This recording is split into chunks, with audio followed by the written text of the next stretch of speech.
Get ready to enter the Thrive Time Show. We started from the bottom, now we hit. We started from the bottom and we'll show you how to get here. Started from the bottom, now we hit. We started from the bottom, now we hit. We started from the bottom, now we're on the top. Teaching you the systems to get what we got. Colton Dixon's on the hooks, I break down the books. Z's bringing some wisdom and the good looks. As the father of five, that's why I'm a dive. So if you see my wife and kids, please tell them hi. It's the C&Z up on your radio. And now 3, 2, 1, here we go. We started from the bottom, now we hit. We started from the bottom and we'll show Yes, yes, yes, and yes. Thrive Nation, if you're out there today, it's very rare that we will trick highly educated people to be on the show. It's very rare. We have interviewed Dr. Laurie Santos from Yale. Yes, we have. We had the late, great Clayton Christensen from Harvard on the show. Yes. And now we have yet another person who is smarter than me on the show. Smarter than both of us put together. Dr. Miller here, the director of Princeton University Faith and Work Initiative. Dr. Miller, welcome on to the Thrive Time Show. How are you, sir? Well, I'm fine, and I just can't wait to see how this flows here. You guys are pretty hot. I've never heard opening music like that before. I love it. Oh, man. Well, just wait. We're just getting started. We're just getting warmed up. I tell you what, if you brought us onto the campus of Princeton, there would be a lot of complaints, but soon everyone would have their own intro. And there'd be restraining orders shortly thereafter, and it would be chaos. Cats and dogs would be living together by the time we got out of there. It'd be crazy. I love it. So you guys essentially are the click and clack of this business, right? Absolutely. Yes, Absolutely. yes. All right, so here's the deal now. I had the article that was written about your research emailed to me by a person and then text to me by another person. And they said, you'd like this. That's basically the summary. And the article is titled, Davos Turns to the Bible for Advice on Trust. For those who haven't read the article, what are you talking about? Well, gosh, there's study after study, and there's articles, both academic studies as well as just sort of common sense surveys where people are saying that they increasingly do not trust the institutions of society. And that could be government, it could be the corporate world, frankly, it's the church. It's a number of things. And the trust is that people talk about a trust deficit. So I just got to thinking about how, because most companies I know, they're fine people and fine organizations, and they're trying to do the right thing. And even good companies screw up from time to time and have mistakes. But after you have a mistake, whether it's sort of been a systemic part of who you are or a one-off mishap, how do you restore trust? How do you get your shareholders, your stakeholders, your clients, or even your employees to have trust in you again? And I was having a conversation with a client I do consulting work with, and they said, well, what do you think? And I said, well, you might turn to religion for some ideas. And they looked at me like I had three eyes. And I said, well, so what do you mean? They said, well, religions are really good at helping people think through a path back to get right with God, to get right with their neighbor or their spouse, whatever it might be. They give pathways to healing, pathways to getting back into a state of trust with community. So that's what prompted this whole venture into what led to this white paper that we wrote. Let's say that I am the CEO of McDonald's. Or former CEO of McDonald's. And I decided to date an employee, hypothetically, and I was then fired. In your opinion, totally hypothetical. Totally hypothetical. Very theoretical. How does somebody go about getting trust back with the organization? How do you do that? And should a boss be fired for violating their own policies and dating their employees? Well, gosh, there's a few questions there. So for starters, you have to say what's the policy, and if the policy says you cannot date anyone who reports to you, and if you're the CEO, by definition, that means everyone reports to you, directly or indirectly. Right. So you got to follow the policy, or else your employees will quickly view you as a hypocrite, and your leadership will be damaged, and your credibility slowly erodes. So if you have that policy, you got to follow it. And more companies are not. How should we say? They're not giving someone a mulligans or a second chance. You breach it, it's proven, you're gone. Even in small business, what if you have like 20 employees? I think some people in small business say small business. It's a small business here, doctor. It's a small business, doctor.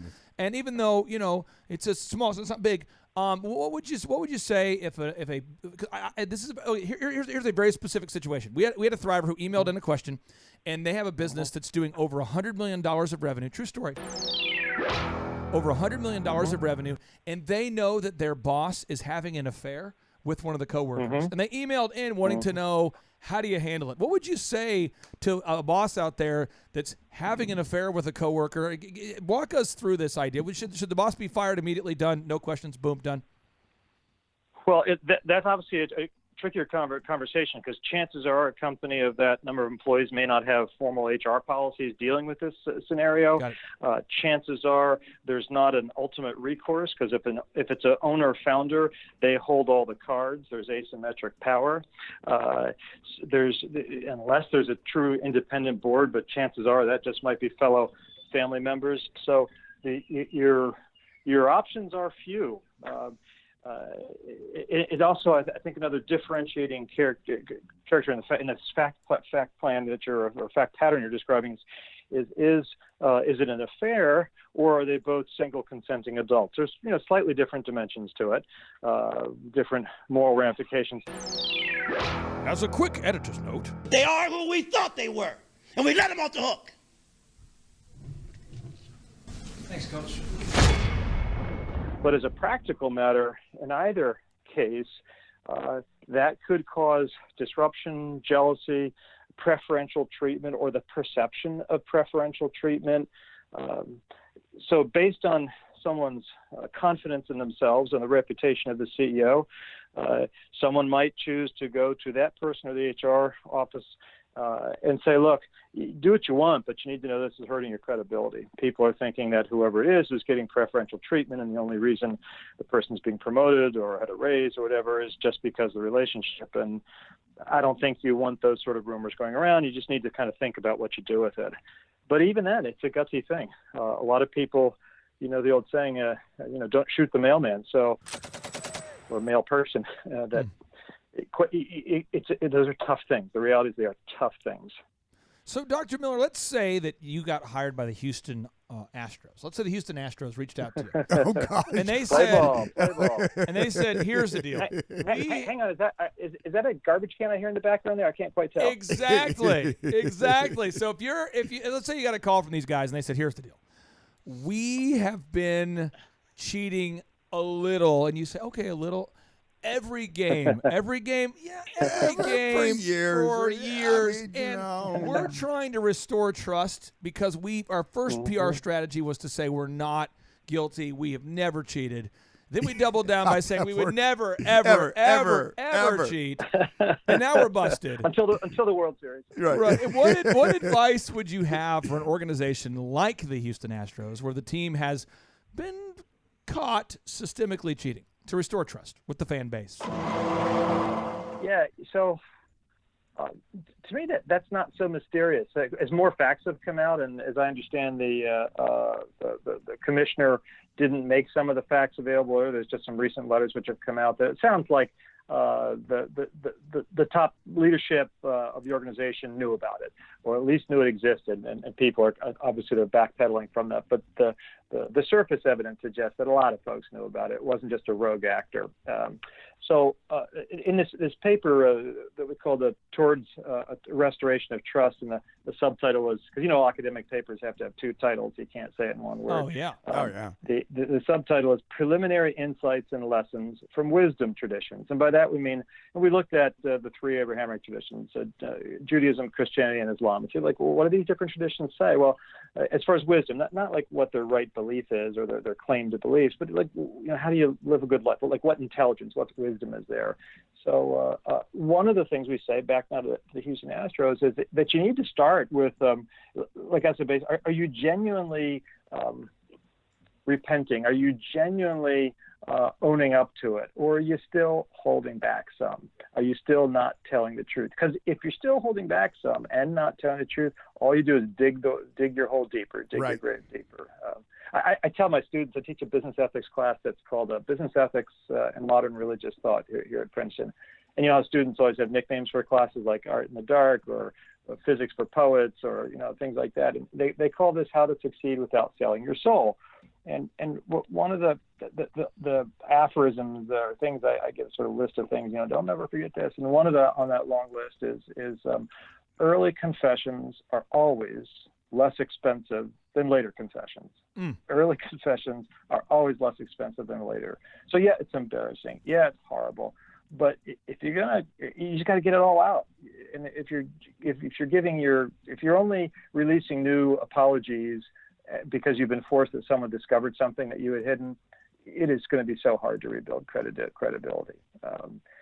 And you need to take, and we have these sort of 11 theses in this paper, 11 arguments, 11 ideas that are sort of suggestions to think about. And one ought to be really a deep, true confession. And we could use that both in a religious sense of the word or general social sense as saying, I did the following and I feel terrible about it. And here's what I'm going to do in the time to come to try to make things whole. I mean, can you imagine if they had done something like saying, like if you're a person of honor, you've done something wrong, you might offer to your boss to tender your resignation. They say, oh, come on, I know that was an aberration. You're a good guy. I'm not going to fire you. Just don't do it again.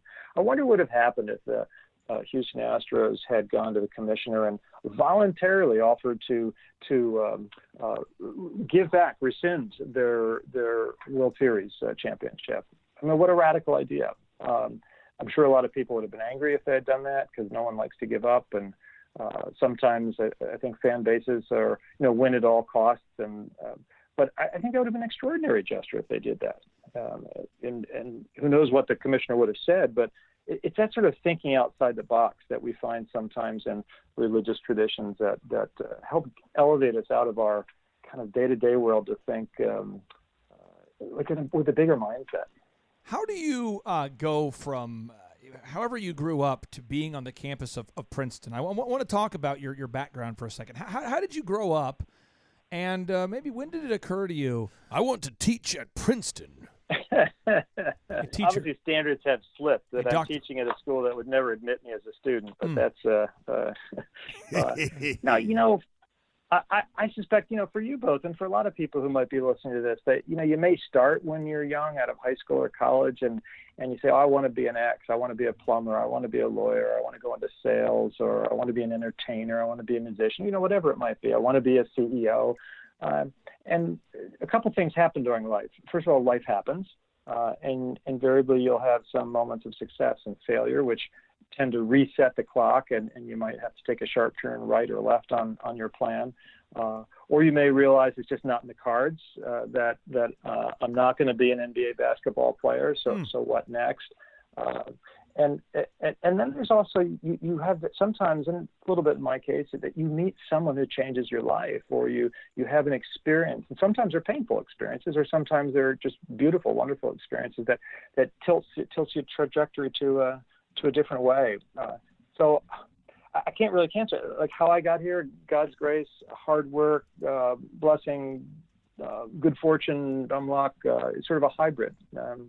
And later, in hindsight, in the rearview mirror, I could see sort of an orchestrated plan, if you will, that it's a bit more clear now that I was in the corporate world for 16 years as a senior executive, working internationally as well, living in London for 8 years. And then you could see later, then I did some theological studies and got my PhD in ethics and all that. And now I can kind of put those two pieces together, but I never would have thought at age 22 or something, oh, I'm going to be in business for 16 years and then study theology and then go work at Princeton. It's just, life doesn't work that way. I've never been on the campus of Princeton because the security people, they turned me away. Restraining order, yeah. Still. But we're good, streaky! Yes!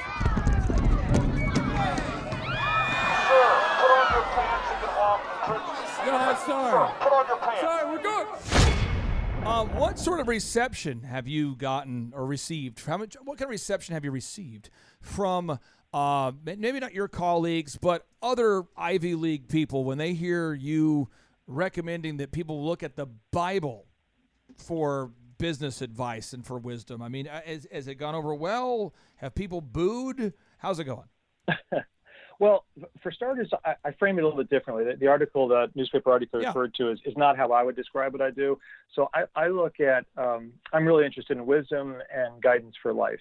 And if that comes from a scientist, great. If it comes from an artist or a poet, great. If it comes from the Bible, great. So all truth is truth in my view. And I think many people of faith embrace that idea that all truth is God's truth, regardless of the source.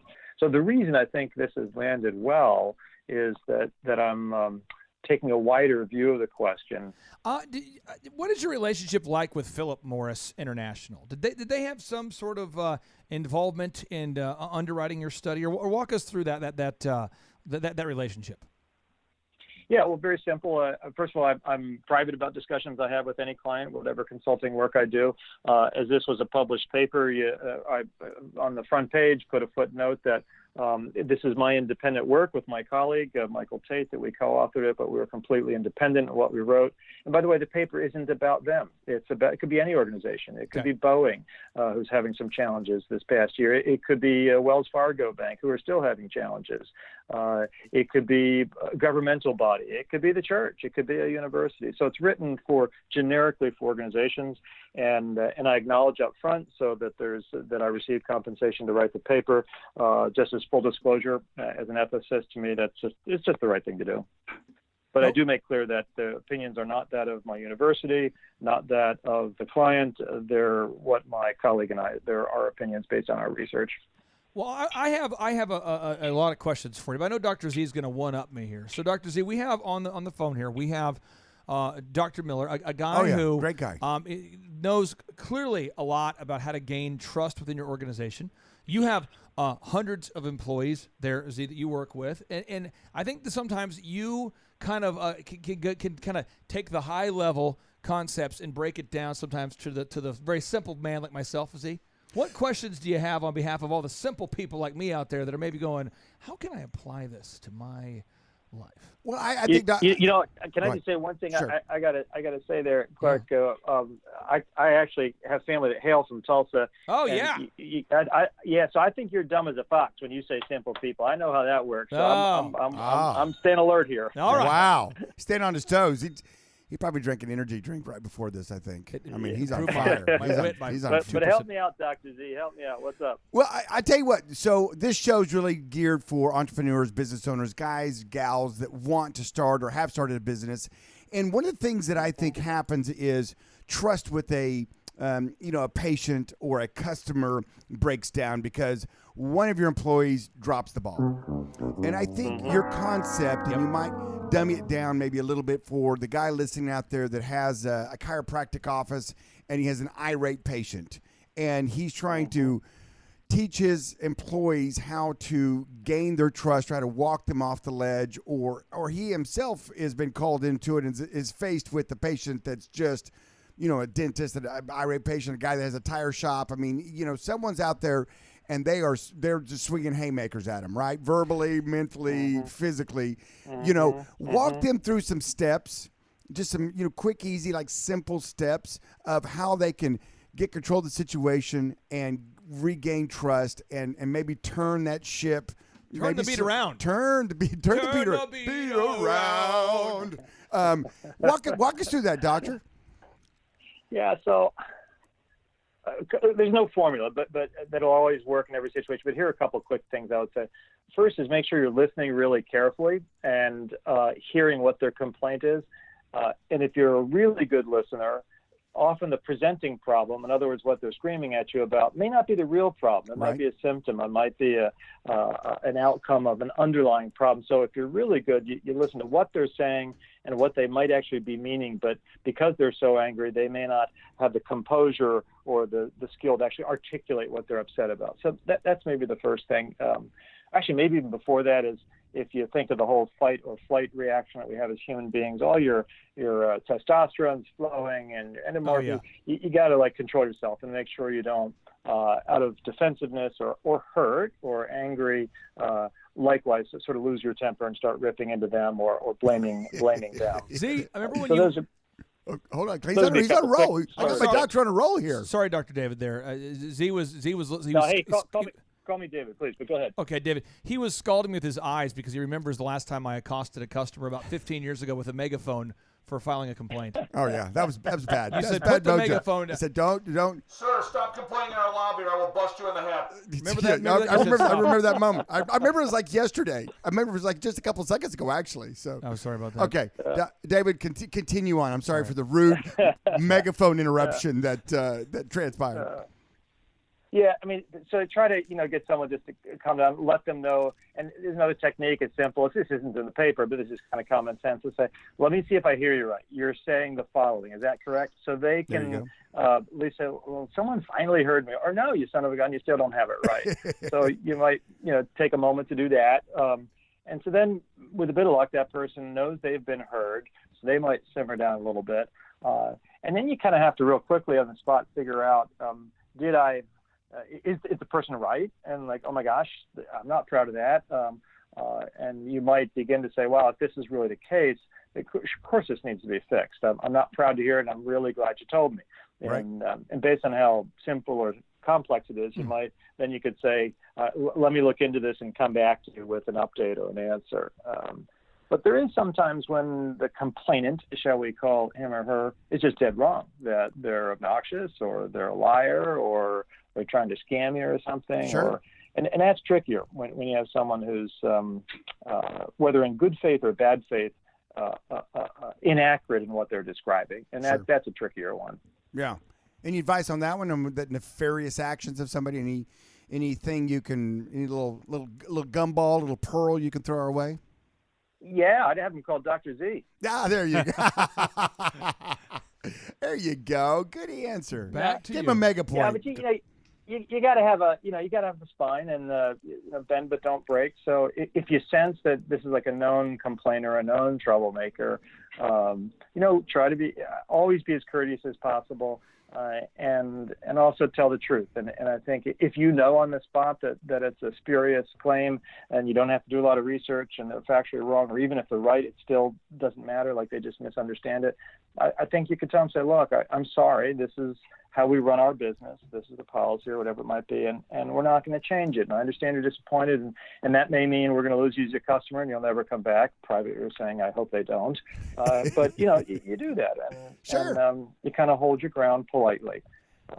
And you know what? There's a business owner out there that needed to hear that then and there. They did, because so many people have this concept that the customer's always right, and they're not always right. Well, exactly. And sometimes, you bite your tongue, and it's easier not to fight it if the costs aren't big enough, and you just go with it. But sometimes it's it can be damaging, and actually your employees might feel you don't have their back because they might get a little upset because they're getting run over by a truck all the time, and they're saying, like, boss, this just isn't right. You got to stand up. The customer's not always right. So how do we handle it when they're not? And maybe ask your own employees. I back in my corporate days.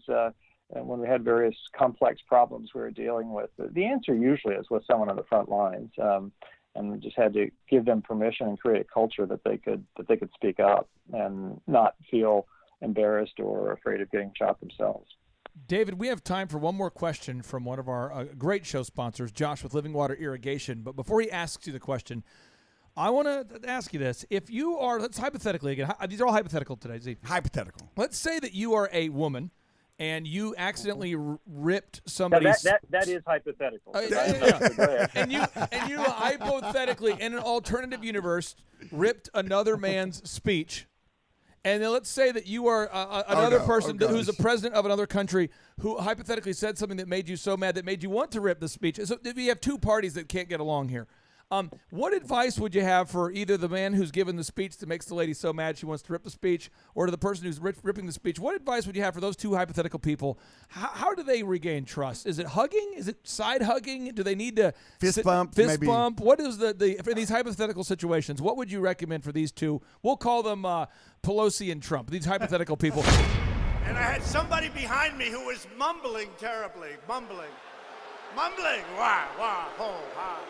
And I had not been, shall we say, enthusiastic about the divisiveness that would occur from a impeachment, weighing the equities. I had said then, he's not worth impeaching because it's even going to divide the country further than he has already divided it. What advice would you have for those two to work names to make up, together to build trust? Do you have any advice? So several folks over the years have said to me on and off, like, "Wow, what you're doing, with the corporate world, it's just really great stuff. It's important. Keep it up. Thank you." Have you ever thought of going to D.C.? Because D.C. needs these kind of ideas and thoughts.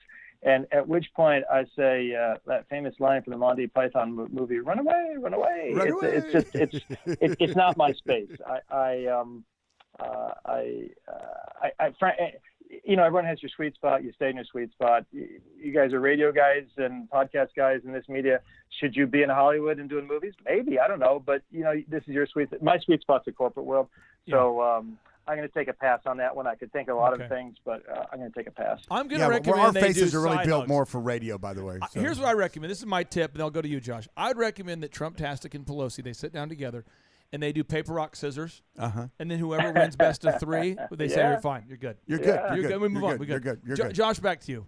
Hey, Dr. Miller. So my question would be, sir, a lot of people, when you bring up the Bible or Christianity or Jesus Christ, they immediately shut down or immediately want to exit the conversation. So I obviously believe in these biblical truths and foundations and principles, but how do you segue or how do you present these truths without turning somebody off or shutting somebody down simply because it is Christianity or the Word of God?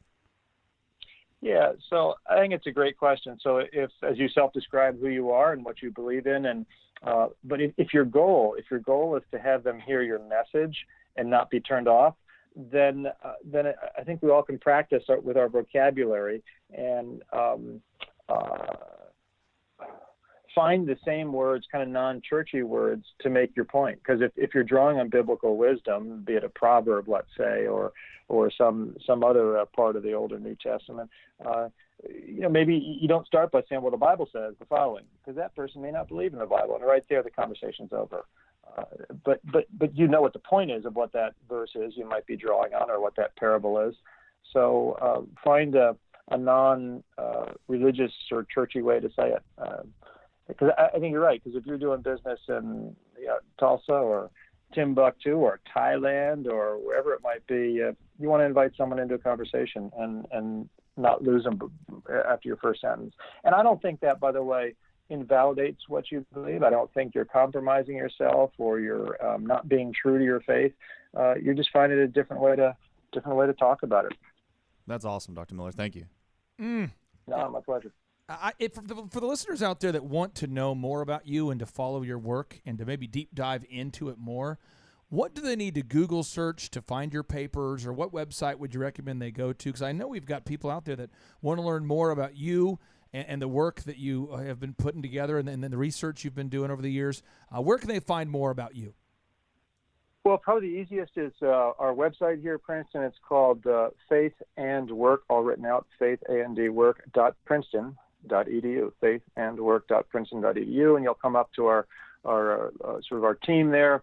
There's videos of different leaders that I've interviewed, people in the C-suite, hear how they tapped into their faith tradition as a sort of a true north or an anchor in their life. So a lot of our publishing work is there, or point you to different things we've done. That's probably the best place to go. And just in case, for full disclosure, because we like to authenticate everything that's said on our show to the Thrive Nation. Oh, yeah, absolutely. Tulsa is a city in Oklahoma, in the country of the United States of America. Thailand is a country in Asia. And Timbuktu is a city in the country of Mali, which is in Western Africa. So if you're doing business in any one of those three things, then what he says applies. I just want full disclosure, because someone may be saying, "Where's Timbuktu?" That's a money mega tip. What is? I mean, that's a money mega tip. Some people didn't even know there was a market they could be marketing to. They could be in Western Africa doing business. It's business time there. David, we appreciate you so much, my friend. Thank you for allowing us to virtually step onto the campus of Princeton there. And then everybody out there, if you have not yet checked it out, go to faithandwork.princeton.edu. That's faithandwork.princeton.edu. And again, David, thank you so much for taking time out of your schedule to be on the show. Well done. Well done. Well, hey, you guys are great. This is one of the most enjoyable interviews I've done ever, so it's great fun. Thank you, man. Hey, take care. All right, buddy. Take care. And now, without any further ado, 3, 2,